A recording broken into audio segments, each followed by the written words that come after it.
Stretford, Paddock, Manchester United winning at Tottenham Hotspurs 3-1. 3-1. I'm here with Stephen Howson. Scored 3 because we got it the last minute. How good was that? Mason Greenwood twatted that, didn't he? He proper it. Twatted it. I don't know. He managed to get it. Foot. Yeah, get it in at near post there as well. It was so. Let's go back a bit. A little bit further than that. A little bit further back. We'll What, to Fred's goal? No, further back than that. Oh, further back than that. Oh. How angry were you with that VAR thing? Because that was ridiculous. Yeah, I was pretty angry. Scott McTominay moving Son out the way. He gives a foul. Here's what I'll say to you is, right? The referee, because I watched him during one of the 47 replays that we got. I was like, what's the ref doing here? So play's obviously moved on. He's passed it. He's fucking twatted it. In we go. 2 megs, mint. I'm looking at the referee and I'm thinking, right, in a pre-VAR world, what goes down here?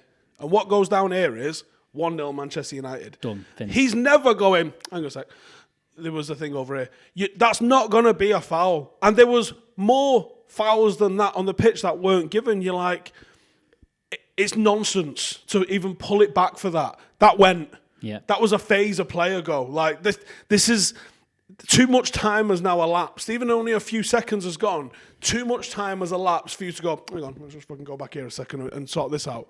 For it not to be a thing. When you look at how fast like they blew up at midweek for the Bellingham goal and things like that, and you're like, this is a load of fucking bollocks. Yeah. It's absolute disgrace. It's not a foul. And then Marcus Rashford gets clattered as well. Nothing happens. And you're not even looking at it for that as well. VAR and its implementation is ruining football. Yeah, I completely agree. I don't get why these things aren't being given. I don't get why they are at times, why they're not. I get the offside thing, because whether it's a millimetre here, millimetre there, there's going to be an argument about that. And I kind of go, do you know what? If they're going to use technology for offside, that's easy. But these half decisions they're giving is madness. So, but that kind of gave the sparks to the game. They were talking about it on Sky there, saying that disallowed goal changed the game. United sort of got angry, negatively, but... United got a bit angry. Spurs kind of kicked into gear. It became a better game of football after that. They went 1-0 down. But you don't know what would have happened on the back of us being 1-0 up. Oh, we might have because we wasn't given the opportunity to be 1-0 up. No. And we might have kicked on again and that anyway. The good thing about this United team is we do go 1-0 down, and I don't panic. Under Jose and actually under Louis, because we didn't score that many goals, going 1-0 down was we've fucked it here now, haven't we?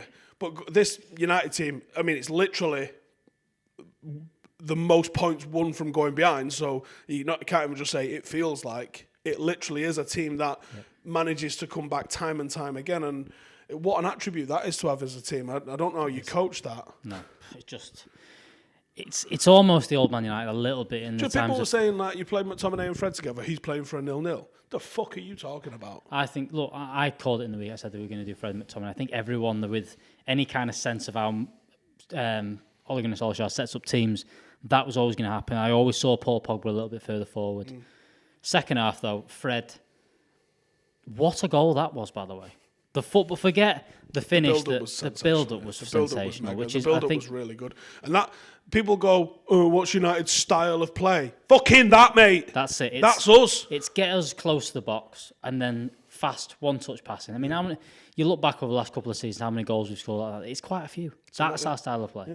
It's that. It's literally that, and it's not perfect because we don't have a balance on the right-hand side. No. Because you have a balance on the right-hand side, it pulls defenders away, and everything becomes a tiny little bit easier, and it becomes a little bit slicker when you've got first-choice players in there doing it on a little bit more of a consistent basis. But that's what we are trying to do. You could see that from the first couple of games of Ollie's reign. This is how he wants to attack. It isn't punt it for Fellaini. No. It isn't spam crosses in. It's this. It's 1 and 2 touch football in and around the box, dragging people out of position, looking for third man runs, looking to get someone in behind or in a little bit of space after you've moved the defender out of the way and getting a shot off on goal. That is Manchester United style of play. Speaking of a bit of balance on the right hand side, Marcus Rashford came off. It looks like he's going to do 70 minutes every game for the rest of the season now. I think that's going to be, and it's not 70 a case minutes of like, and done. And by the way, he isn't fit, but this is what he's doing. Yeah, that's... Mason Greenwood comes on, puts in little mess from Bruno Fernandes, quality cross from Mason, and Edison Cavani does what we've been crying out for a striker to do. Just fucking blast it in the net. Did he header. have 2 shots today? I think he had 2 shots, yeah. And he put both of them away? Pretty much, yeah. He's good, isn't he? He's pretty good. He's good. And I was I'd saying love to him lads, to stay. I think that's his best performance for a while, and because I was not doubting him, but you were kind of like, is he kind of just sacking himself a bit now? Is he just going, not really going to win much this year, if anything for Manchester United? What's really in it? It looks like I'm going, but today he had a bit between his teeth. He seemed on it today, didn't he, Cavani? Yeah, I thought he's first, obviously Megan the keeper for that, and the movement to get on the end of it was mint, and similar for the one that actually stood. Yep. So Mason Greenwood wrapping up there after some quality football from Paul Pogba. Is that consecutive games now? He's bagged it. I believe so in the Premier League, yeah, because he scored against Brighton, didn't he? So that's 2 back-to-back in the Premier League, which is good to see because Mason Not 3 back-to-back in the Premier League. It was before the international break. It was the last game for West Ham. He scored against West Ham? Don't think he did. No. I seem to remember thinking he'd scored back-to-back, and I'm thinking this is the 3rd game on the spin, but might be wrong. He scored against Leicester in the FA Cup, which was before the international break. So, yeah, maybe it was the Granada game. So, it's 3 in the last 4, which is not bad going. So, Mason Greenwood wraps up. Paul Pogba was pretty good in the second half, wasn't he? Paul Pogba was a good footballer, mate, and that's the nightmare scenario is, because for some reason, the internet's decided that you have to decide left or right on stuff, but here's the truth, right? Pogba's a good player and he makes us better, but he don't want to be here. Yeah, so he may still stay. There's a chance he stays because we can't sell him. Yeah. There's a chance we say... Yeah, if we don't get value for money out of him, yeah, he might stay. So, which I think is a good thing. I think you've seen as... There's a lot of things you can doubt Paul Pogba in. Whether he wants to be at Manchester United is one of them. You can't doubt that he gives 100%, trains well, and performs well, which he's done again today. For me, he was the difference in the second half between the two teams. I think he stepped up. And even towards the end, where we could have kind of let them back into it, let them put a few crosses in, holding the ball, doing what Paul Pogba does best. I was about to say he that. was people an underestimate animal. How good he is at doing that because they look at him and they go, tricky, skillful player. He's a fucking athlete. Yeah. And he's massive. Yeah. And his ability to hold players off when he wants to as well. It's such an attribute. He's a great footballer. It's just a shame he's an agent, so full-on turbo cock. Exactly.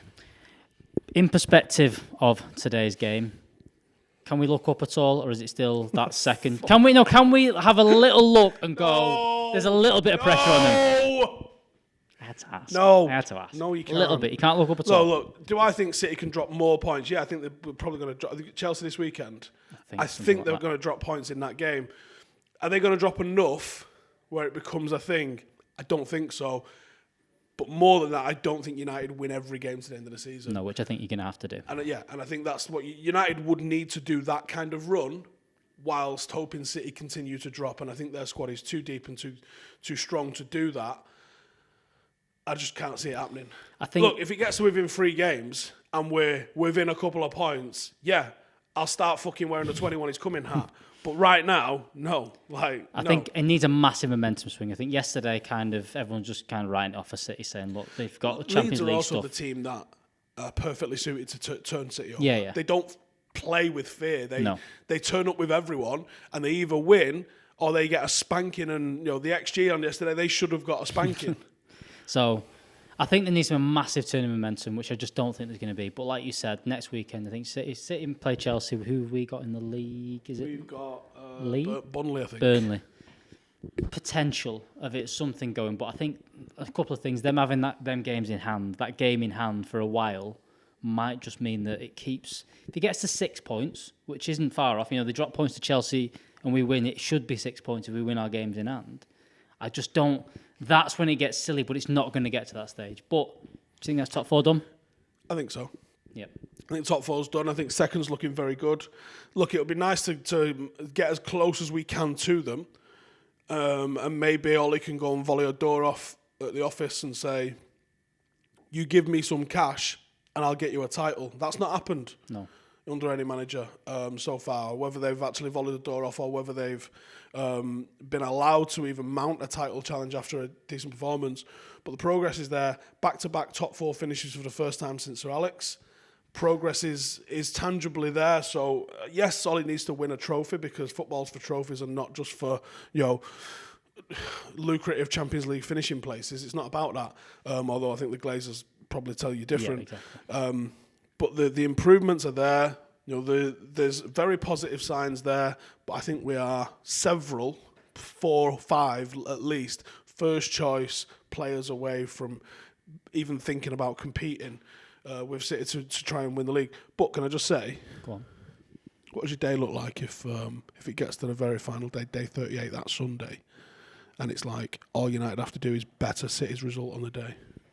Or even if it's the other way around, like United have to win and it's like by 4 goals and City have to lose, because that's still fucking well giddy. What are you thinking?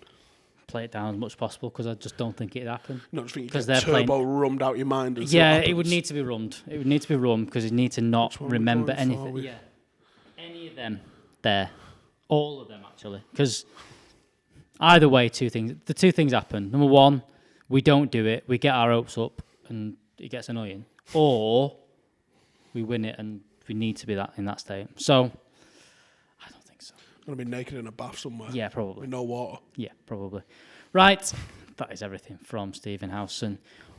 Review over on your channel. Make sure you go and check that out later. After and I got sent off. And you got sent off, so go and check out his Paddock FC. Yeah, Google, have a quick search for Paddock FC. And what you need to do is, you all know what Cam looks like. Look at the lad next to Cam laughing.